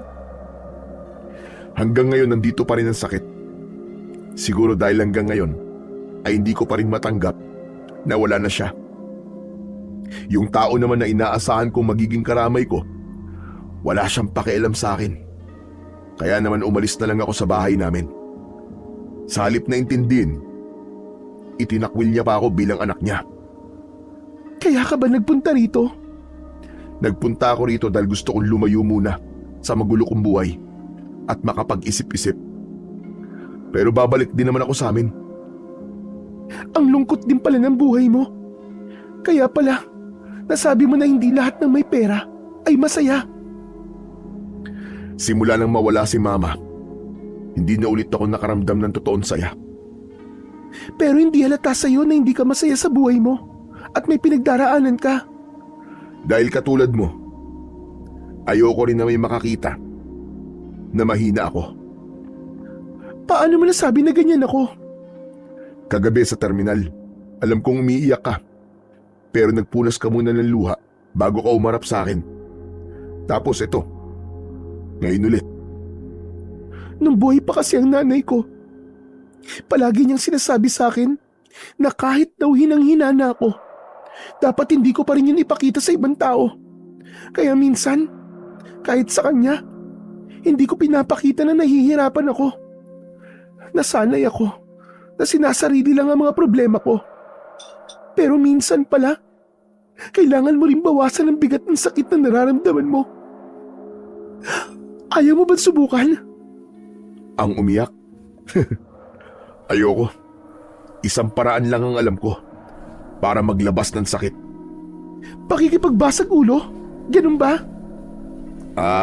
Parang ganun na nga. Kaya pala kinawawa mo yung mga kalibulan kagabi. At ang saya mo pa kagabi, kahit puro sugat ng katawan mo. Ang mga salot na yun, sila pala ang pumatay sa nanay ko. Sa susunod, ako na ang makikipagpatayan sa kanila. Anong sa susunod? Napatay ko na yung lahat, hindi ba? Hindi ba nabanggit sa'yo ni Lolo Ambo na meron pang iba? Marami raw yun sila. Kaya nga mas lalong natakot ang mga tao matapos nilang makita na may napatay tayong kauri ng mga kalibulan. Siguro raw, nasusugod yung iba para magiganti. Walang nabanggit sa akin si Lolo. Kung totoo yung sinasabi mo, dapat pala tayong maganda. Anong maganda? Hindi ka aalis? Aalis? Saan naman ako pupunta? Nanganganib na ang buhay mo rito.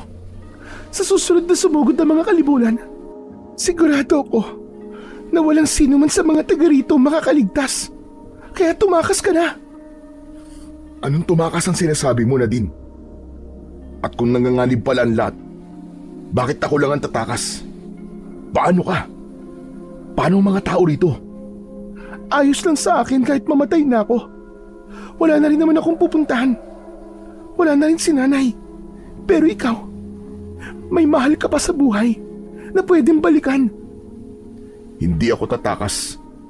Lalo na ngayon nasa bingit ng kamatayan pala ang lahat ng tao rito. Dahil sa ginawa kong pagpatay sa mga halimaw na yun. Kung ganun ikaw ang bahala. Matagal pa naman bagong susunod na kabilugan ng buwan. Posible pang magbago ang isip mo. Hindi na magbabago ang isip ko, Nadine. Hindi ko ugaling tumakas sa lahat ng uri ng laban.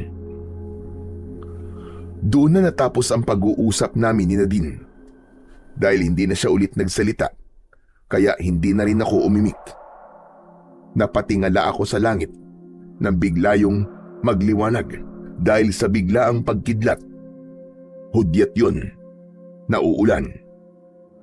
Nadine, hindi pa ba tayo uuwi? Malapit ang dumilim at mukhang uulan pa. Balik na lang ulit tayo bukas. Malapit lang naman eh. Nanatiling walang imik ang dalaga pero tumayo ito at naunang maglakad. Nang makarating kami sa bahay ni Lolo Ambo, ay doon lang ulit ito nagsalita. Lolo Ambo, uuwi lang po muna ako sa bahay namin. Aba, bakit ka uuwi? Sinabi ko naman sa'yo, hindi ba?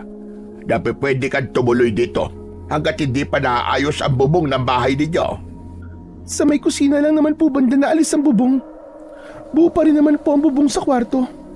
Kaya may matutulugan pa po ako. Sige po, alis na po ako, Lolo Ambo. Ngunit hindi pa man nakakatatlong hakbang ang dalaga, ay humarang na ako sa daan niya. Ops! Hindi ka pwedeng matulog doon mag-isa, delikado. Dito ka na muna. Huwag ka mag-alala. Matagal pa ang susunod na kabilugan ng buwan, kaya walang mangyayaring masama sa akin. At isa pa, gusto ko kasi munang mapag-isa. Tumingin muna ako kay Lolo Ambo, at nang tumango ang matanda, ay saka ko lang ulit binalingan si Nadine. O sige, kung yan ang gusto mo, hatid na lang kita ron. Huwag na, Carlo. Hindi ka pa magaling. Magpahinga ka na lang. O siya, paano? Alis muna ako. Mang Ambo, alis na po ako. Nang lampasan ako ng dalaga, ay sinundan ko na lang siya ng tingin. Kung ako lang ang masusunod, gusto ko sana siyang samahan. Pero sa kanya na nanggaling na gusto niya munang mapag-isa, kaya hindi ko pwedeng ipilit ang gusto ko. Huwag ka mag-alala, Apo. Walang mangyayaring masama sa kanya. Katatapos lang ng kabilugan ng buwan, kaya matagal-tagal ulit bago may bumalik na kalibulan dito sa baryo. Sabihin na natin ganun nga, Lo. Pero may pinagdaraanan kasi siya. Baka mamaya kung anong maisipin niyang gawin sa sarili niya. Baka Diyos na bata yang sila din. Kaya alam kong hindi niya gagawin yon. Dahil alam niyang kasalanan yon. Sana nga po, Lo. Pupuntahan ko po kagad siya bukas ng umaga para kumustahin. Ayos! Magandang ideya ang naisip mong yan. Siya nga po pala, Lo. Totoo po ba na susugod po ang mga kalibulan para ipaghiganti po ang mga kauri nila na napatay ko? Yan ang nakikita kong magyayari, Apo. Dahil pamilya ang tingin nila sa isa't isa. Kaya sa oras na may hindi bumalik na isa sa kanila, siguradong lalabas sila sa gubat para alamin ang nangyari. Yan din ang tingin ng iba pang mga matatanda rito sa lugar na ito. Kaya nababahala sila sa posibleng mangyari na maaaring maghiganti ang mga kalibulan. Nasa na po ba yung mga bangkay ng kalibulan? Ililibing na lang po ba natin para hindi makita ng mga kasamahan nila? Kahit ilibing natin sila ng ilang metro sa ilalim ng lupa, maaamoy at maaamoy yun nila. Sinunog na namin kaninang umaga ang mga katawan. Gayunpaman, alam namin na malalaman pa rin nila yon. Kung ganun, Lo, lumikas na po kayo. Sabihan niyo po mga tao habang matagal pa bago sumapit ang kabilugan ng buwan. Para naman maiwasan natin ang pagdanak ng dugo dito. Nag-usap-usap na kami kanina. Buo pa rin ang desisyon namin na huwag umalis. Pero sa pagkakataong ito, lalaban na kami para sa aming mga buhay. Hindi ko po maintindihan kung bakit gugustuhin niyo pang mamatay kaysa ang umalis. Pero kung yan po ang desisyon niyo, Lo, sasamahan ko po kayong lumaban. Alam kong yan ang sasabihin mo, Apo. Dahil kilalang kilala kita. Kahit hindi tayo masyado nagkasama, alam ko na matapang ka katulad ng tatay mo. Tanda-tanda ko pa nung unang beses siyang ipinakilala ng nanay mo bilang nobyo. Nilabasan ko siya ng isang itak. Pero hindi man lang siya nagpakita ng takot. Hindi man lang kumurap ang mata. Handa raw siyang mamatay kung yun ang makapagpapatunay na totoo talaga siya sa anak ko. Biruin mo yun. Huwag niyo po akong ikumpara sa kanya. Dahil magkaiba kami. Aba, teka. May nangyari ba na hindi ko alam? Abay, bakit parang galit ka sa kanya, Apo? Ano ba nangyari? Mahabang kwento, Lo. Ang masasabi ko lang po, wala na akong tatay. Jesus Mariosep, hindi ko alam kung ano ang rason kung bakit mo nasasabi yan. Pero kung ano man ang gulong namamagitan sa inyong mag-ama ngayon, abay sana maayos nyo yan. Magkakaayos lang po siguro kaming dalawa kung tanggap niya ang pagkakamali niya. Tanggap ko naman po ang pagkakamali ko, Lo eh. Pero siya, tingin niya sa lahat ng mga ginagawa niya tama. Siya ang palaging tama. Sinubukan nyo na bang pag-usapan ng masinsinan ng problema nyong dalawa? Kasi kung hindi pa, talagang hindi kayo magkakaayos. Sinubukan ko pong makipag-ayos. Pero puro mali ko na lang pong nakikita niya. Bulag po siya sa sarili niyang mga pagkakamali. Pambihira. Mukhang ang laki-laki ng galit mo sa kanya. Pero Apo, kahit anong mangyari, kahit bali-baligtarin man ang mundo, tatay mo pa rin siya. Sana, manaig pa rin dyan sa puso mo ang pagpapatawad. O siya, mukhang luto na yung niluluto ko mais. Titignan ko lang saglit. Ako na po, Lo. Pagkasabi nun, ay tumayo ako, papunta sa kusina. Nang makitang luto na yon, ay naglagay ako sa plato at bumalik sa kinaroroonan ng matanda. Nagluto lang ako nito para matikman mo. Pero kung gusto mo maghapunan ng kanin, abay meron naman akong sinaing doon. Ayos na po sa akin itong mais, Lo. Hindi rin naman po ako sanay kumain ng kanin kapag gabi ni. Ngayon ko lang naalala. Dapat pala binigyan ko kanina si Nadine para naman may naiuwi siya. Kung ganun, dadalang ko na lang po siya. O sige, ikaw ang bahala. Dalhan mo siya para makakain din siya nitong mais. Nang marinig ang sinabing yun ng matanda, ay bumalik ako sa kusina at naglagay ng ilang pirasong mais sa isang baunan. Lo, saglit lang po ah. Hatid ko lang po ito kay Nadine. Babalik din po kagad. O sige, mag-iingat ka. Pagkasabi nun, ay lumabas na ako ng bahay. 7:00 pa lang ng gabi, subalit tahimik na kagad ang paligid at nakapinid na lahat ng pinto at bintana ng bawat bahay.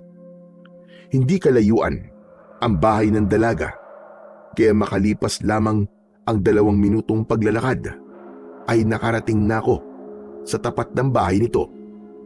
Ilang beses akong kumatok bago bumukas ang pinto.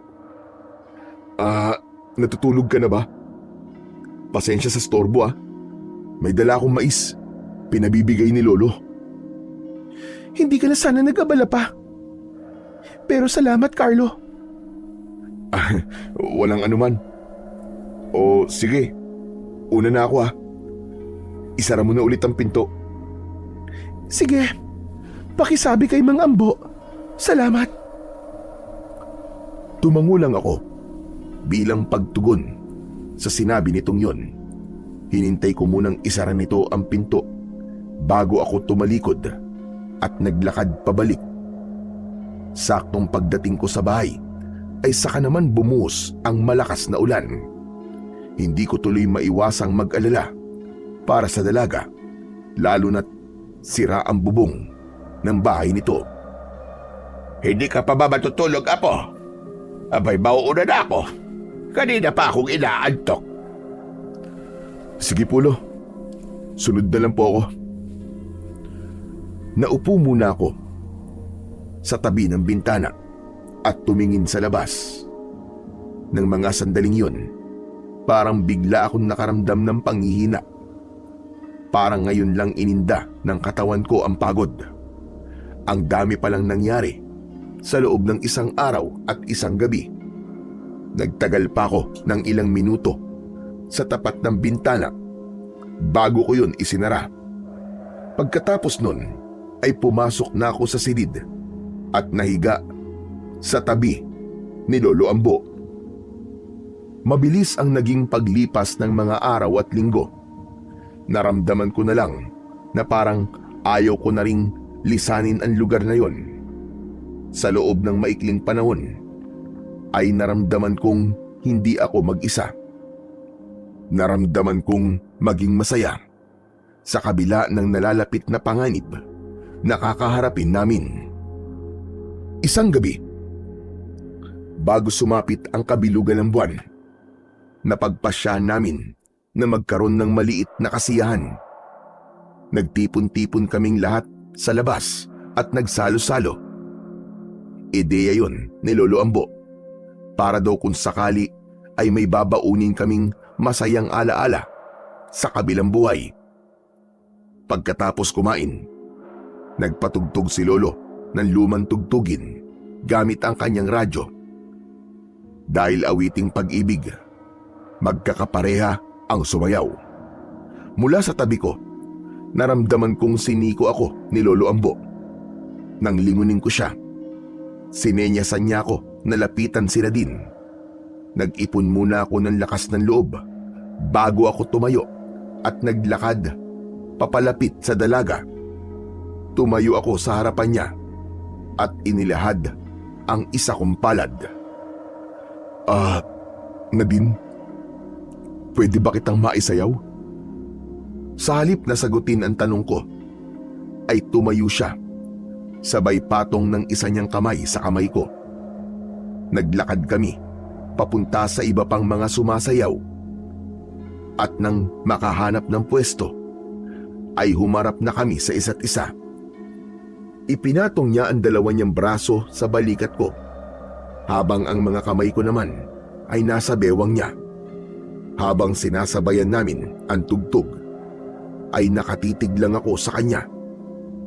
Nang mga oras na yun, ay natiyak kong hindi simpleng paghanga lang ang nararamdaman ko para sa dalaga.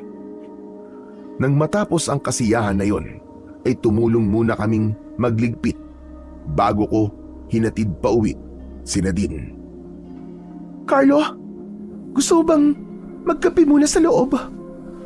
Hindi na. Para makapagpahinga ka na. Anong oras na rin eh. Kung ganun, salamat sa paghahatid sa akin ha. Pagkasabi nun, ay bigla itong tumingkayad at dinampian ako ng halik sa pisngi. Bigla akong nanigas sa aking kinatatayuan dahil doon. Para ba akong naging rebulto? Para akong binuhusan ng napakaraming yelo. Alam kong hindi na ako bata para maramdaman ang kilig. Pero ng mga sandaling yun, ay hindi ko talaga maiwasang kiligin.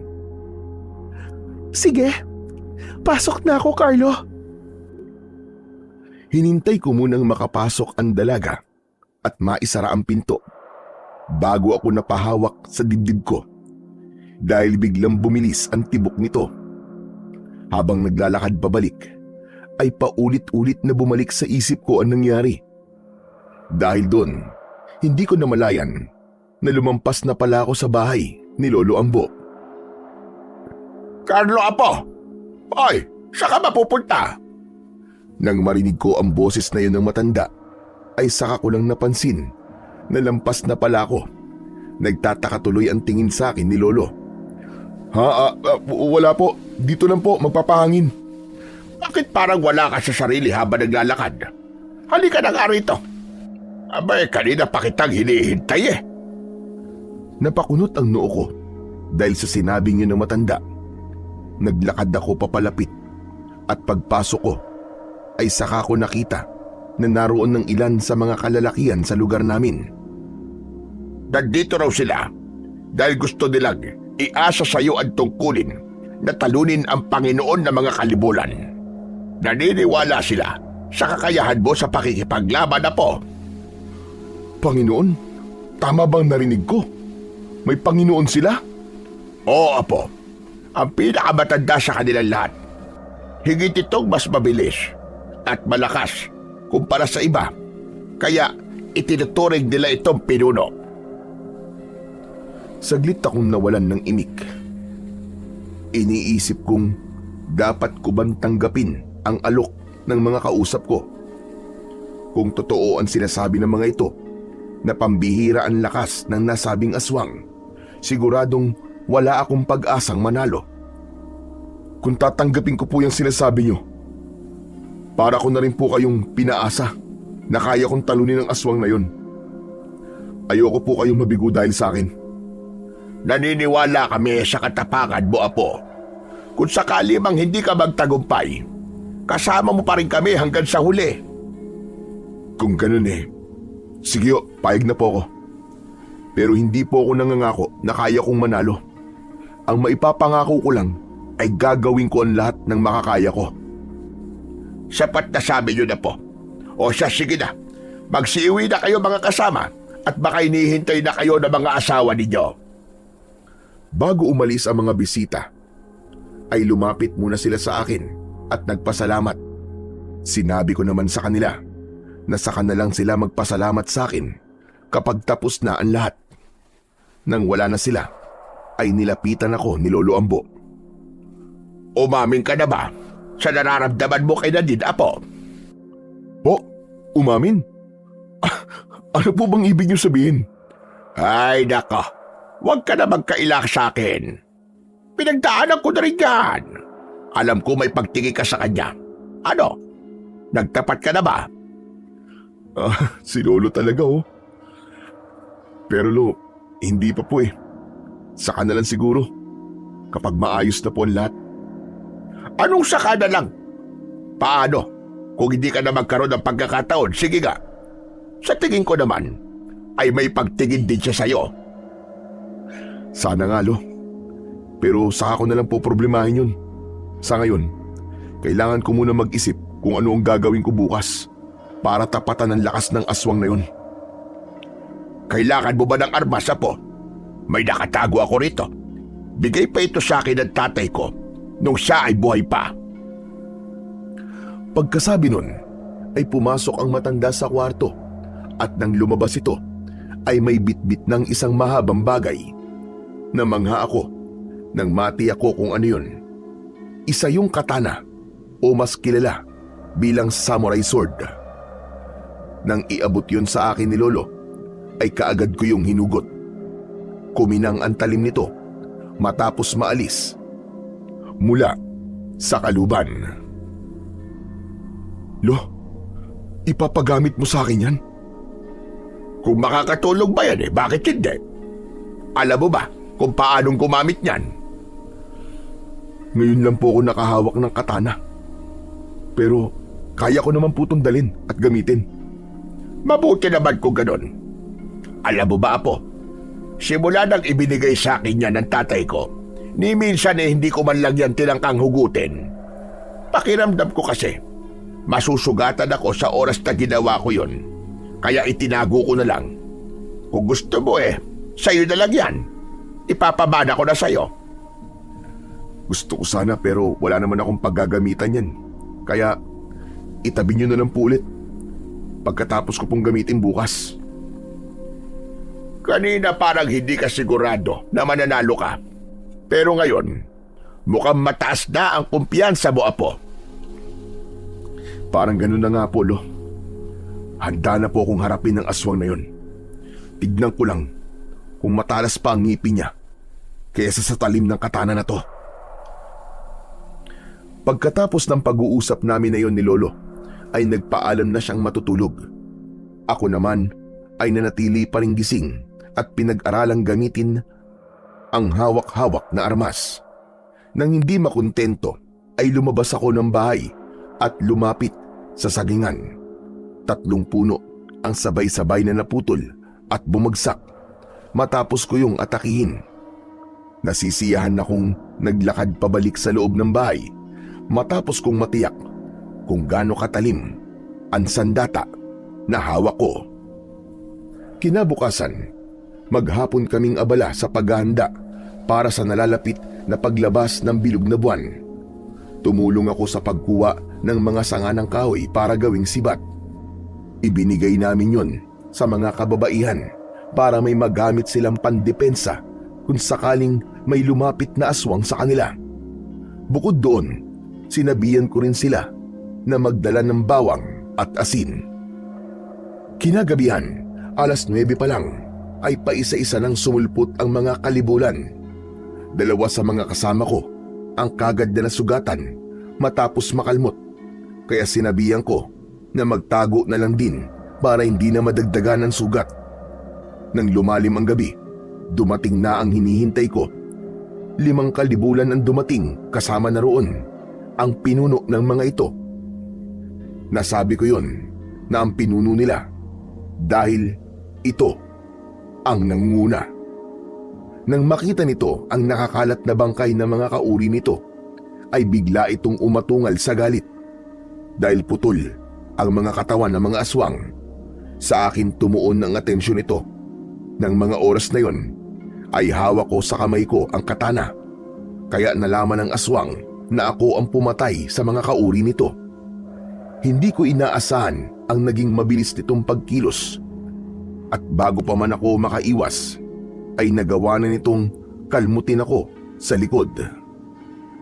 Umayos ako ng tayo kahit sobrang sakit ng natamo kong sugat. Subalit hindi pa man ako tuluyang nakakabawi, ay muli na naman itong umatake sa akin. Dahil doon, nabitiwan ko ang hawak kong armas at tuluyan na akong napaluhod. Pakiramdam ko, tatakasan na ako ng ulirat dahil parang gusto nang pumikit ng mga mata ko. Tumingin ako sa paligid at nang makita kong hirap na rin sa pakikipaglaban ng mga kasama ko, ay bigla akong nagkaroon ng lakas. Dinampot ko ang nabitiwan kong armas at inihagis ko yun papunta sa isang kalibulan na nasa bubong ng isang bahay kung saan naroon si Nadine nagtatago. Saktong tumama ang katana sa katawan ng aswang, kaya nahulog yun. Dahil wala na akong sandata, dinukot ko sa bulsa ko ang nakel. Ito ang armas na palagi kong ginagamit kapag napapasabak ako sa trouble nung nasa Maynila pa ako. Saktong kakatapos ko lang isuot ng nakel nang biglang may aswang na sumugod. Ang ginawa ko, umikot ako at inaperkat ko ang aswang. Bumaliktad ito sa ere. Sinamantala ko ang pagkakataon na yon. Sunod-sunod na suntok sa muka at dibdib nito ang pinakawalan ko. Hindi ko ito tinigilan hanggang sa nawalan na ng balanse at bumagsak. Pero maya-maya lang ay bumangon ulit. Susugod na naman sana ito, subalit naudot yon dahil bigla na lang may tumagos na katana sa tiyan nito. Mula sa likuran ng aswang ay nakita kong nakatayo si Nadine. Siya ang sumaksak sa aswang. Akala ko ay babagsak na ito, subalit nagulat ako nang bigla na lang itong umikot paharap sa dalaga. Bagaman hindi ko inaasahan na yun ang gagawin ng aswang, naging mabilis pa rin ang pagkilos ko. Nilapitan ko ito at hinugot ang armas na nakabaon sa likuran nito at pagkatapos ay winasiwas ko yun. Wala pang 1 segundo, nahati na ng 2 ang katawan nito. Magkahiwala yun na bumagsak sa lupa. Ayos ka lang ba? Hindi ka na dapat lumabas eh. Gusto ko lang naman makatulong. Ano ka ba? Munti ka na nga mapahamak dahil sa ginawa mo eh. Dito ka lang sa tabi ko. Huwag kang lalayo. Pagkasabi nun, nilapitan ko siya at hinawakan sa kamay. Dahil wala na ang pinuno ng mga kalibulan, ang hinarap ko naman ay ang iba pang mga aswang na buhay pa. Naging madali sa akin na ubusin ang mga ito dahil ang ilan ay sugatan na rin. Nang matapos ang madugon laban, laking pasasalamat ko dahil walang nawala sa amin. Pero halos lahat kami ay sugatan. Makalipas ang 3 buwan. Uy, ano na? Tititigan mo na lang ba ang bahay nyo? Hindi ka pa magdo-doorbell? Ilang minuto na tayo nakatayo dito sa labas Nag-aalangan kasi ako eh. Paano kung hindi na naman maging maganda ang pag-uusap namin?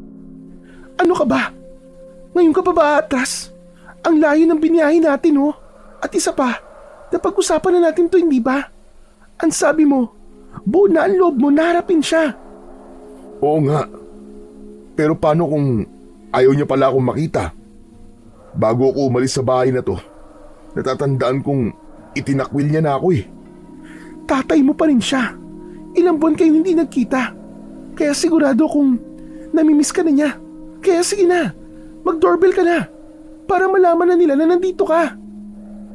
Nagpakawala muna ako ng malalim na buntong hininga bago ko pinindot ang doorbell. Makalipas lamang ang ilang segundo, ay bumukas ang pintuan ng bahay namin at mula roon ay lumabas si Tita Helena. Nang makita niya ako, ay tumakbo siya kagad papalapit sa gate at binuksan yon. Nagulat pa ako nang bigla niya akong yakapin. Maluwa-luwa siya nang bitiwan ako. Mabuti naman at bumalik ka na, Carlo. Matagal ka na naming hinahanap. Ang akala namin, may nangyari ng masama sa'yo. Ayos lang po ako, tita. Si Papa po nandyan ba? Nasa kwarto. Halika kayo sa loob. Sigurado matutuwa yun kapag nakita ka. Ay tita, sandali. Si Nadine nga po pala, nobya ko. Nadine, siya si Tita Helena. Magandang araw po, ma'am. Anong ma'am? Simula ngayon, tita na lang ang itawag mo sa akin. Nobya ka ni Carlo, kaya pamilya ka na rin namin. Pakiramdam ko ng mga sandaling yon ay biglang naglaho ang lahat ng sama ng loob ko kay Tita Helena matapos kong marinig ang sinabi niyang yon kay Nadine. Sa tingin ko, nabulag lang talaga ako sa galit ko noon kaya hindi ko nakita ang taglay niyang kabaitan. Pumasok kami sa loob ng bahay at dumiretso na sa kwarto ni na Papa. Biglang nangilid ang mga luha ko nang maabutan ko siyang nakaupo. Tulalang nakatitig sa labas ng bintana habang yakap-yakap ang litrato ko. Pagkaalis mo, sobra siyang nagsisi sa mga sinabi niya sa'yo. Kinabukasan nun pinuntahan ka namin sa tinutuluyan mo pero hindi ka namin nakita. Hinanap ka namin kung saan-saan pero hindi ka namin mahagilap. Ang akala niya ay may masama nang nangyari sa'yo. Kaya simula nun ay palagi na siyang tulala. Nang marinig ko ang sinabing yun ni Tita Helena, ay tuluyan ng pumatak ang mga luha ko na kanina ko pa pinipigilan. Naglakad na ako, papalapit kay Papa at huminto. Sa harapan niya mismo, nakita ko kung paano nagbago ang ekspresyon ng mukha nito nang makita ko. Naramdaman kong nanghina ang mga tuhod ko, kaya lumuhod ako at isinubsob ang mukha ko sa tuhod nito. Pa! Patawad, Pa! Patawad! Yun ang paulit-ulit kong binigkas habang umiiyak sa tuhod niya. Naramdaman kong hinaplos niya ang likod ko, kaya nag-angat ako ng muka. Umiyak na rin siya nang magtama ang mga mata namin. Ako ang patawarin mo, anak. Ang laki ng pagkukulang ko sa'yo. Naging makasarili ako. Sarili ko lang ang iniisip ko. Kalimutan na po natin ang lahat, Pa. Hindi pa naman huli ang lahat. Para magsimula ulit. Oo, anak. Magsisimula tayo ulit. Pagkasabi nun, ay nagyakapan kaming dalawa ng maigpit. Ang akala ko, anak, hindi na ulit kita makikita at mayayakap pa. Pasensya na po kayo kung nag-alala po kayo sa akin. Kinailangan ko po kasing lumayo muna para makapag-isip-isip. Ang mahalaga ngayon, anak, ay nandito ka na ulit. Salamat at binigyan mo ako ng pagkakataon na makasama ka ulit. Pagkatapos ng pag-uusap namin yun ni Papa, ay tuluyan na kaming nagkaayos. Bumalik na rin ang dating sigla sa katawan niya, kaya naging normal na ulit ang lahat. Makalipas ang ilang buwan, nagpakasal kami ni Nadine at bumalik kami sa Sitio Macabebe para dun bumuo ng masayang pamilya.